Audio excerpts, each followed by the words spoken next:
Fighter pilot wing commander अभिनंदन वर्तमान भारत में पैदा होने वाली नई नस्ल के मुबैना हीरो।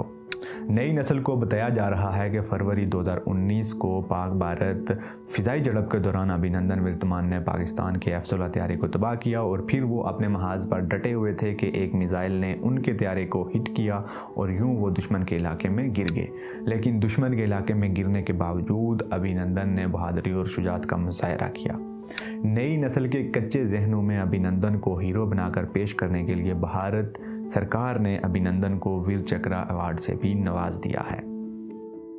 27 फरवरी 2019 को होने वाली पाक भारत फ़िज़ाई झड़प की हकीकत क्या है? अभिनंदन से मंसूब बहादुरी, शुजाअत और इस्तिकामत के किस्सों के पीछे सच्चाई क्या है? मैं हूं अरसलान मलिक और आज की वीडियो में हम जानने की कोशिश करेंगे कि फरवरी 2019 को होने वाली पाक भारत फ़िज़ाई झड़प के हक़ाइक़ क्या हैं।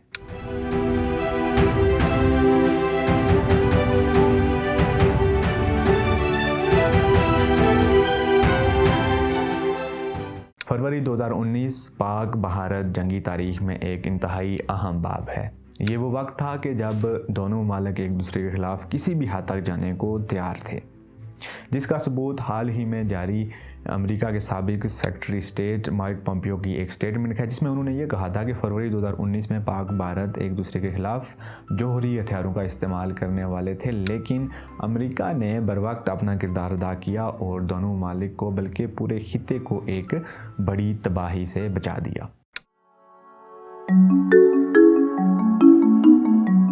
फरवरी 2019 को होने वाली फ़िज़ाई झड़प का आगाज़ होता है 25 और 26 फरवरी की दरमियानी शब। 25 और 26 फरवरी की दरमियानी शब के दौरान रात के 3 बजे भारत की जानिब से LOC और पाकिस्तान और इंडिया के दरमियान जो इंटरनेशनल बॉर्डर है उसको क्रॉस करने के 3 अटैम्प्ट्स हुए। रात के तकरीबन 3 बजे जो पहला अटैम्प्ट था वो था सियालकोट बॉर्डर पर। भारत की फ़िज़ाई फ़ोर्स ने सियालकोट बॉर्डर को अबूर करने की कोशिश की, लेकिन पाकिस्तान एयरफोर्स की जानिब से बर वक्त वहाँ पर पहुंचकर अपनी जो बॉर्डर थी उसके तहफ़्फ़ुज़ को यकीनी बनाया गया और जो भारतीय एयरफोर्स थी उसको उसके जो तैयारे थे उनको वापसी का रास्ता दिखाया। अभी कुछ ही मिनट गुजरे थे कि भारत की एक और टीम ने आज़ाद कश्मीर से लाइन ऑफ कंट्रोल की खिलाफ वर्जी करते हुए अंदर आने की कोशिश की और वो 4 से 5 नॉटिकल माइल्स अंदर आने में कामयाब भी हुए, लेकिन 4 से 5 मिनट्स में पाकिस्तान एयरफोर्स के तैयारे वहां पर पहुंचे। भारतीय तैयारे वापसी की राह अख्तियार की उन्होंने और वो जाते हुए एक जंगल में अपना जो मिसाइल थे वो गिराकर चले गए।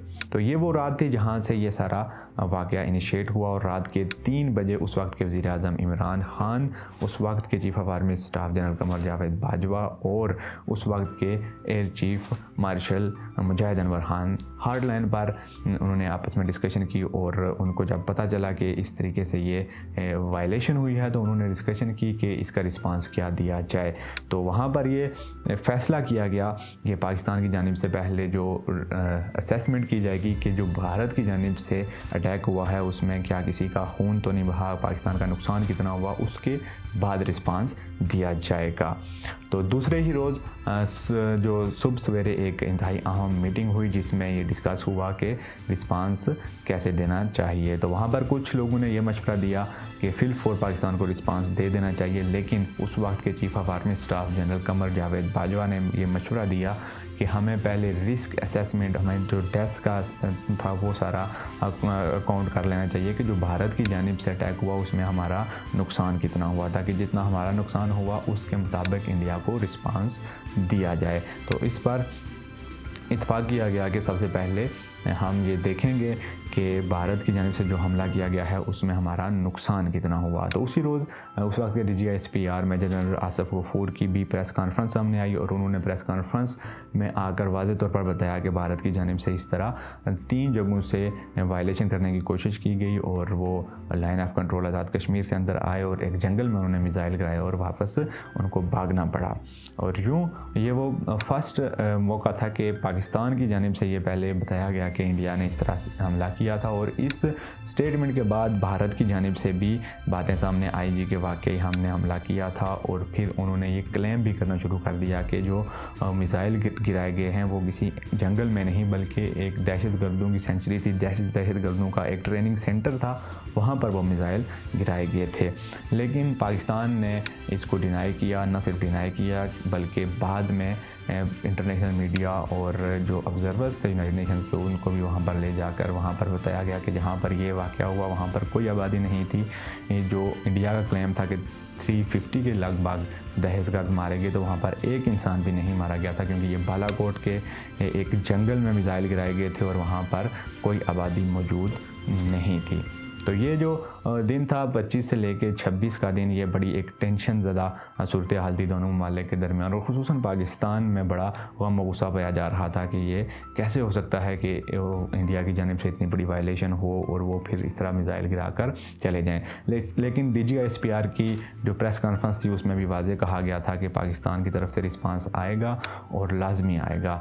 इसी तरह जो उस वक्त के वज़ीर दिफा थे परवेज़ खटक, उन्होंने भी यही कहा था कि हम अभी अपने डैमेजेस को देख रहे हैं कि भारत ने जो अटैक किया उससे हमारा नुकसान कितना हुआ, तो उसके बाद हम रिस्पांस देंगे और हमारे रिस्पांस का वेट किया जाए। तो 25 और 26 के दौरान ये जो टेंशन थी ये मज़ीद बढ़ती गई और पाकिस्तान ने देखा कि हमारा नुकसान तो कोई नहीं हुआ। लेकिन फिर चूँकि भारतीय जो फ़िज़ाइया थी उसने जो एक वायलेशन की थी उसका जवाब देना लाजमी समझा गया और तमाम स्टेक होल्डर्स ने मिलकर इसको सपोर्ट किया कि इसका जवाब हमें देना है।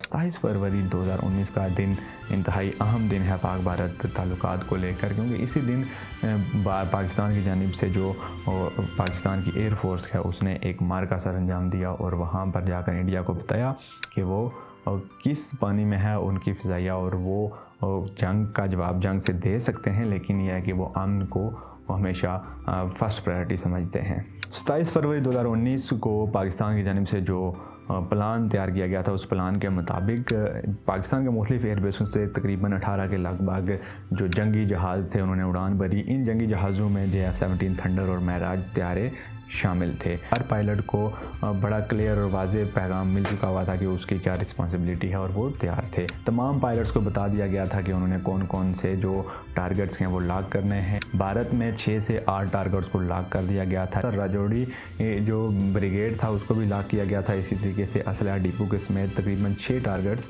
लॉक कर दिए गए थे। तो ये तो तैयारे थे, इन्होंने उड़ान भरी और जाकर इन्होंने जो लॉक किए गए टारगेट से वहाँ पर इन्होंने मिसाइल गिराए। लेकिन इनको हदायत थी कि मिसाइल आपने टारगेट जो लॉक करने के बाद मिसाइल आपने एक खाली जगह पे ही गिराने हैं ताकि कोई नुकसान ना हो, क्योंकि मकसद इस सारी कार्रवाई का ये था कि इंडिया को बताया जाए कि हम जंग करना जानते हैं लेकिन जंग करना चाहते नहीं हैं। तो ऐसा ही हुआ, जो पाकिस्तान के तैयारे थे वो लाइन ऑफ कंट्रोल अबूर करके बाहर गए, उन्होंने टारगेट्स को लॉक किया और फिर वहाँ पर जो उनको हदायत थी उसके मुताबिक उन्होंने मिसाइल अपने जो जंगलों में जो टारगेट्स के करीब तरीन जगह थी वहाँ पर गिराए। और उस वक्त राजौड़ी गैरिजन में एक इंतहाई अहम मीटिंग जारी थी जिसमें भारत की जो हाई कमांड थी वो वहाँ पर मौजूद थी, जिसकी वजह से राजौड़ी गैरिजन को टारगेट नहीं किया गया। और वहाँ पर जो पाकिस्तान की एक प्रोफेशनल एयरफोर्स है उसने एक बार फिर साबित किया कि हम चाहते तो वहाँ पर अटैक करके एक मसले को मज़ीद हवा दी जा सकती थी, लेकिन उसको उस टारगेट को लॉक ज़रूर किया गया लेकिन उसके करीब मिसाइल गिराए गए। जिन मिसाइलों की आवाज़ वहाँ पर मौजूद जो मीटिंग में हाई कमांड मौजूद थी उनको सुनाई दी। तो मकसद पूरा हो चुका था कि वहाँ पर जो उनको बताना था कि हम वहाँ पर पहुँच चुके हैं। तो ये मिसाइल गिराने के बाद जो पाकिस्तान के तैयारे थे, पाकिस्तान के जो फाइटर पायलट थे वो वहाँ पर खड़े हो गए और उन्होंने चैलेंज किया भारतीय फ़िज़ाइया को कि हम यहाँ पर खड़े हैं, आएँ और पंजा आजमाई कर सकते हैं। तो इस सारी चीज़ को देखते हुए जो भारत की जन्म से 2 CU-30 तैयारे थे वो इन तैयारों की जानिब आ रहे थे और उनमें से एक तैयारा पाकिस्तान के फाइटर पायलट हसन सिद्दीकी का शिकार बना। हसन सिद्दीकी के बरवक्त मिसाइल ने उस तैयारे को तबाह किया और वो तैयारा भारतीय मकबूजा कश्मीर में गिरा। इस तैयारे के गिरने के बाद भारत ने एक हेलीकॉप्टर इस तैयारे की तरफ भेजा कि देखा जाए कि इसके गिरने की वजह क्या है। तो उस हेलीकॉप्टर में तकरीबन 6 के लगभग भारतीय फ़ौजी मौजूद थे, लेकिन उस घबराहट के आलम में, उस अफरा तफरी के आलम में भारतीय एयरफोर्स ने अपने ही हेलीकॉप्टर को तबाह कर दिया। जब ये हेलीकॉप्टर तबाह हो गया तो उसके बाद भारत की जो फ़िज़ाइया थी उसने ये फ़ैसला किया कि श्रीनगर एयरपोर्ट पर भारत के MiG-21 तैयारे जो खड़े हैं उनको उड़ाया जाए और पाकिस्तान को जवाब दिया जाए। इन्हीं MiG-21 तैयारों में से एक तैयारा अभिनंदन बिरतमान उड़ा रहे थे।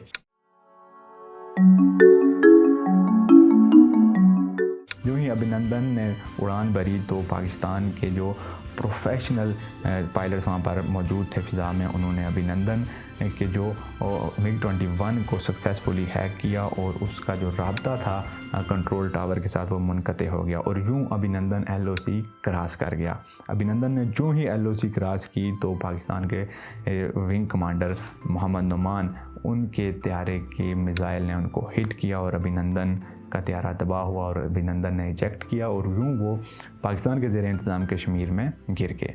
अभिनंदन जो ही कश्मीर के इलाके में गिरे और उन्होंने जो पहला सवाल मकामी आबादी से पूछा और वो ये था कि क्या मैं पाकिस्तान में हूँ या इंडिया में। तो वहाँ पर जो मकामी लोग थे वो भी पहुँच गए और उन्होंने अपने गम और गुस्से का भी इज़हार किया, जिसको पूरी दुनिया के मीडिया ने दिखाया कि कैसे लोग अभिनंदन को मार पीट रहे थे और अभिनंदन की वहाँ पर ठीक ठाक छतरोल हो रही थी। लेकिन पाकिस्तान की फ़ौज की जानिब से एक बार फिर प्रोफेशनलिज्म का मुजाहरा किया गया और हाई कमांड की जानिब से हिदायत जारी की गई कि अभिनंदन को बाकायदा जिनेवा कन्वेंशन के तहत जो जंगी कैदी होते हैं उनको जो राइट्स होते हैं उनके मुताबिक प्रिजर्व किया जाए और वो उसको वहाँ से बचा लिया जाए। तो फौरी तौर पर पाक फ़ौज के जवान वहाँ पर पहुँचे और उन्होंने अपनी तहवील में लिया अभिनंदन को और वहाँ से फिर अभिनंदन को इस्लामाबाद ट्रांसफ़र किया गया और यूँ अभिनंदन को यहाँ पर चाय भी पिलाई गई और अभिनंदन से पूछा भी गया कि how is T? The T is fantastic, thank you. और अभिनंदन ने कहा था कि टी इज़ फैंटास्टिक, जो कि पूरी दुनिया में वो क्लिप वायरल हुआ। अभिनंदन ने यहाँ पर वीडियो पैगाम भी जारी किया कि वो कैसे पाकिस्तान की जो एयरफोर्स है उसको वो कैसे देखता है। उसने एतराफ़ किया कि बड़ी प्रोफेशनल एयरफोर्स है, बड़ी प्रोफेशनल पाकिस्तान आर्मी है और उसने पूरी दास्तान सुनाई जो सबके सामने है, जो आर्मी मीडिया ने भी दिखाई। और यूँ अभिनंदन जो कि आज भारत का एक हीरो है और आने वाली नस्लों को सिलेबस में पढ़ाया जा रहा है कि अभिनंदन एक बहुत बड़ा हीरो है, उसका बहुत बड़ा कारनामा है, तो उसके साथ जो हुआ वो पूरी दुनिया ने देखा। उसका कन्फेशन भी रिकॉर्ड किया गया जो कि अब भी मौजूद है और इसके साथ साथ पाकिस्तान ने एक बार फिर बड़ापन शो करते हुए उस वक्त के वज़ीर-ए-आज़म इमरान खान ने असम्बली में खिताब करते हुए कहा कि जो भारत का फ़ाइटर पायलट हमने पकड़ा हुआ है उसको हम अमन के पैगाम के तौर पर वापस इंडिया के हवाले करेंगे। और यूँ अभिनंदन को इंडिया के हवाले किया गया। वाघा बॉर्डर से अभिनंदन को भारतीय जो ओहदेदार हैं उनके हवाले किया गया और ये वो मंज़र था कि जिस वक्त भारतीय साइड से तमाम लाइट्स भी ऑफ़ कर दी गई थी और अभिनंदन को फिर पाकिस्तान ने उनके हैंड ओवर कर दिया था।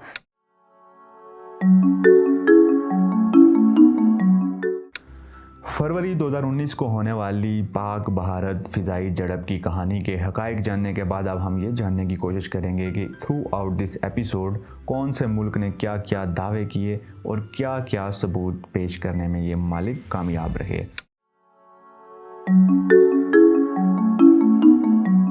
भारत की जानिब से फरवरी 2019 को पाकिस्तान के ख़िलाफ़ ये फ़िज़ाई महाज़ खोलने को इंडिया की आवाम और इंडिया के सहाफ़ी ख़ुद भी बहुत ज़्यादा क्रिटिसाइज़ करते हैं। भारतीय सहाफ़ियों के मुताबिक जो नरेंद्र मोदी हैं वो उस वक्त क्योंकि आगे इलेक्शन आ रहा था तो उन्होंने इलेक्शन के लिए एक स्टंट करना था। उससे पहले पुलवामा इंसिडेंट हो चुका हुआ था और मोदी ये चाहते थे कि वो एक ऐसा कोई वेंचर करें जिसकी वजह से जो आवाम है वो एक बार फिर उनके साथ खड़े हो जाएं। तो यहाँ पर अगर हम देखें तो गवर्नमेंट लेवल पर अगर हम देखें तो इंडिया को इस सारी एपिसोड का फ़ायदा हुआ कि इस सारी एपिसोड के बाद मोदी एक बार फिर इलेक्शन जीतने में कामयाब हुए। लेकिन एज आ स्टेट इंडिया कि पूरी दुनिया में जग हंसाई हुई और आज तक इंडिया से सबूत मांगे जा रहे हैं कि जी सबूत प्रोवाइड करें। जो आपने दावा किया हुआ है कि आपने जैश मोहम्मद का कैंप तबाह कर दिया और आपने जो दावा किया हुआ है जी कि F-16 हमने तबाह कर दिया, तो उसके सबूत पेश करें। तो इंडिया आज तक सबूत पेश करने से भाग रहा है। जैश मोहम्मद के कैंप की अगर बात की जाए तो जैश मोहम्मद के कैंप के हवाले से जो इंडिया के अपने दावे हैं वो यही कहते हैं कि सबसे बड़ा जो इस तरह की जो ट्रेनिंग होती है वो भावलपुर में हो रही है। तो भावलपुर की जानिब तो इन्होंने अटैक नहीं किया, लेकिन एक बालाकोट में अटैक करके तो वहाँ पर ये साबित कर रहे हैं जी हमने जैश मोहम्मद का कोई कैंप तबाह कर दिया। तो वो अपने ही जो उनके दावे हैं माजी में जो उन्होंने दावे किए कि भावलपुर की फ़लाँ जगह पे ये हो रहा है, वहाँ पर ट्रेनिंग हो रही है, तो उन दावों के बरक्स जाके आप एक जंगल में अपने मिसाइल फेंक कर ये साबित करने की कोशिश कर रहे हैं कि वहाँ पर जैश मोहम्मद का कोई कैंप मौजूद था।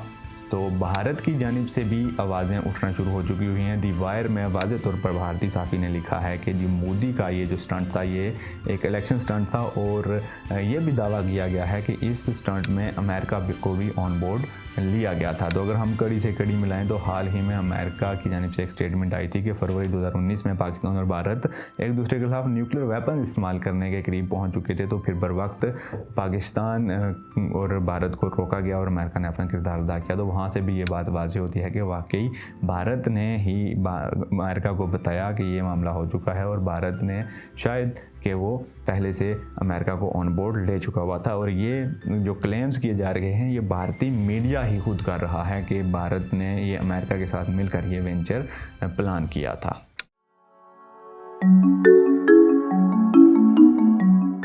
भारत की जानिब से रात के अंधेरे में बालाकोट के मुकाम पर मिसाइल गिराए जाते हैं और भारत ने पाकिस्तान को कोई चैलेंज नहीं किया हुआ था। ये बिन बताया एक अटैक था। ड्यूरिंग द पीस टाइम ये अटैक किया गया था और अटैक भी जंगल में किया गया, पहाड़ों में किया गया। और अगर हम बात करें बालाकोट की तो बालाकोट पाकिस्तान के जितने भी हिसास इदारे हैं, जितनी भी हिसास इंस्टॉलेशंस हैं, वहाँ से कई 100 मील फासले पर मौजूद है। इसके बरक्स पाकिस्तान ने जो जवाब दिया वो दिन की रोशनी में दिया, बता कर दिया, पहले चैलेंज कर दिया था कि हमने आपको जवाब देना है, हमारा रिस्पांस आपको आएगा, be ready for our response. Pakistan ने सबसे पहले जो काम किया भारत को वाजे कर दिया कि हम रिस्पांस देंगे, आप तैयार रहें। और फिर रिस्पांस भी रात के अंधेरे में नहीं दिया गया बल्कि दिन के उजाले में दिया गया। और फिर जो रिस्पांस दिया गया, जो टारगेट्स लॉक किए गए, वो भारत की तरह कोई जंगल या कोई वीराना नहीं था बल्कि जो इंडिया के हसास इंस्टॉलेशंस थी, हसास अदारों की जो मकामात थे, उनके करीब तरीन मिसाइल दागे गए और जो हसास जगहों पर उस वक्त उनकी लीडरशिप मौजूद थी उनको उन मिसाइलों की आवाज़ तक सुनाई गई। और यूँ पाकिस्तान ने साबित किया कि हम जंग करना जानते हैं पर हम जंग करना चाहते नहीं। भारत की जानिब से बालाकोट इंसिडेंट के बाद ये दावा किया गया था कि बालाकोट में जो मिसाइल गिराए गए वो जैश मोहम्मद के एक ट्रेनिंग कैंप पर गिराए गए और वहाँ पर 300 से 350 के लगभग दहशतगर्द मारे गए। It will be premature to say that what is the number of casualties we have been able to पूरी दुनिया से मीडिया पर्सन्स और इंटरनेशनल ऑर्गेनाइजेशंस के रिप्रेजेंटेटिव्स पाकिस्तान के ऑफिशियल्स के साथ बालाकोट के उस मकाम पर जाते हैं जहां पर भारत का दावा था कि वहां पर उन्होंने जैश मोहम्मद का कोई ट्रेनिंग कैंप तबाह किया है। तो पूरी दुनिया ने देखा कि वहां पर तबाह होने वाले सिर्फ 2-4 दरख्त थे, वहां पर कोई ट्रेनिंग कैंप नहीं था, वहां पर कोई डिस्ट्रक्शन नहीं थी, वो जंगल था, पहाड़ी थी और वहां पर मिसाइल गिराए गए थे। पाकिस्तान ने तो सबूत पेश कर दिया लेकिन भारत की जानिब से आज तक कोई सैटेलाइट इमेज तक प्रोवाइड नहीं की गई। और जो सैटेलाइट इमेज का अगर हम जिक्र करें तो 27 फरवरी की सुबह को जो सैटेलाइट इमेज वहाँ पर बनाई गई, जो सैटेलाइट ने ख़ुद कैप्चर किया, उसके मुताबिक भी वहाँ पर कोई ऐसी डिस्ट्रैक्शन नज़र नहीं आती। और सैटेलाइट इमेजेस को देखने वाले और सैटेलाइट इमेजेस पर काम करने वाले तमाम एक्सपर्ट्स का यही मानना है कि वहाँ पर एज सच कोई ऐसी डिस्ट्रैक्शन नहीं हुई थी। और आज कई साल गुजरने के बाद भी भारत कोई भी सबूत, कोई एक सैटेलाइट की इमेज तक प्रोवाइड नहीं कर सका कि जी हमने वहाँ पर डिस्ट्रैक्शन की थी, हमने वहाँ पर 350 दहशतगर्द मारे थे।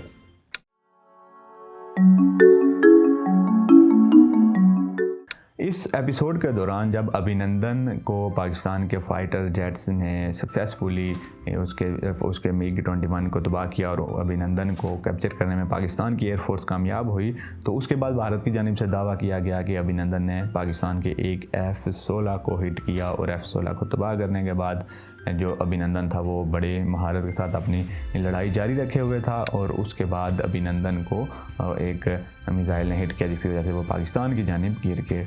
तो इस दावे के पीछे भी भारत को कोई सबूत ना मिला और आज तक भारत की अवाम भी उनसे पूछ रही है कि बताएं जी कहाँ पर है वो F-16 जो मार गिराया था। इस दावे के बाद अमेरिका भी एक्टिव हो गया क्योंकि अमेरिका ने ये टेक्नोलॉजी पाकिस्तान को दी हुई है। तो पाकिस्तान से उसने पूछा कि आप बताएं जी कि ये जो इंडिया का दावा है कि उसने F-16 गिराया है पाकिस्तान का, तो इसमें कितनी सच्चाई है आप हमें बताएं, क्योंकि इस पूरे ऑपरेशन में F-16 इस्तेमाल ही नहीं हुआ था। तो पाकिस्तान ने जितनी तादाद थी उतनी तादाद साबित कर दी और अमेरिका ने भी ये मान लिया कि पाकिस्तान के पास जितने F-16 उसको दिए गए थे वो अभी तक उसके पास ही हैं, तो कोई भी F-16 तबाह नहीं हुआ। इसके अलावा पाकिस्तान ने इंडिया का ये दावा झूठ साबित करने के लिए पूरी दुनिया के सामने अभिनंदन के जो तबाहशुदा MiG-21 के मिज़ाइल थे वो दिखाए कि वो जितने मिज़ाइल लोड करके आया हुआ था वो सारे मिज़ाइल तबाह होने के बाद भी उसके साथ ही थे। And you gave him credit for the F-16 that is his skill. He was the only guy there. Yeah, that with an R-73. Yeah, that is the weapon that he had selected. We have the R-73 still attached to the motor rail, and it still has the thrust vectoring unit underneath. And this is the missile which many in India claim actually shot down the F-16, which, as we can see, is still here. यानी अभिनंदन के MiG-21 से एक missile भी fire नहीं हुआ था। पूरी दुनिया ने ये सबूत देखे और पूरी दुनिया बेहतर जानती है कि अगर एक मिसाइल भी फायर नहीं हुआ था तो फिर F-16 जो कि उस ऑपरेशन में शामिल ही नहीं था, वहाँ पर जे F-17 थंडर शामिल थे, तो F-16 कैसे तबाह हो गया। पाकिस्तान ने जो जवाब दिया था उसमें जो पाकिस्तान के जो फाइटर जेट्स थे वहाँ पर गए और वहाँ पर जाकर उन्होंने अपने टारगेट्स लॉक किए, फिर वेट किया उनकी एयर स्पेस में और उनको चैलेंज किया उड़ान भरी इंडियन फाइटर जेट्स ने। तो उनमें से एक जेट जो अभिनंदन उड़ा रहे थे उसको भी हिट किया गया और फिर भारत का जो पायलट था वो पाकिस्तान के ज़ेर इंतज़ाम कश्मीर में वो गिरा और वहाँ से उठाकर उसको पाकिस्तान लाया गया और पूरी दुनिया के सामने उसका कन्फेशन रिकॉर्ड करवाया गया। उसने बताया कि मैं कहाँ से उड़ा और हमने क्या किया और मुझे कैसे हिट किया गया, और दुनिया पूरी ने देखा कि भारत का पायलट पाकिस्तान ने अपनी तहवील में लिया हुआ है। उसके बाद पाकिस्तान ने एक पीस जेस्चर के तौर पर अभिनंदन को वापस इंडिया जाने की इजाज़त दी और तो पूरी दुनिया ने इस कदम को सराहा था।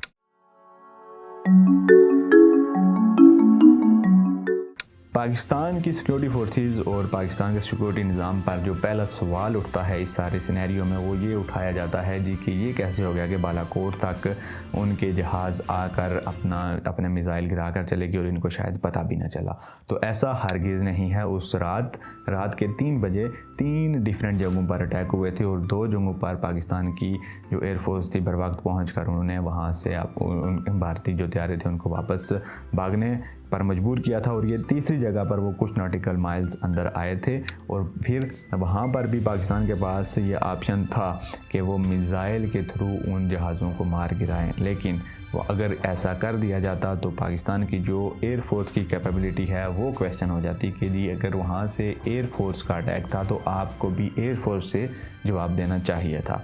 तो अगर हम मिसाइल इस्तेमाल किए जाते हमारी जानिब से तो यहाँ पर जो एयर डिफेंस सिस्टम है वो क्वेश्चन हो जाता। तो पाकिस्तान ने बेहतर समझा कि जो एयर फोर्स का अटैक है उसको एयर फोर्स के साथ ही जवाब दिया जाएगा।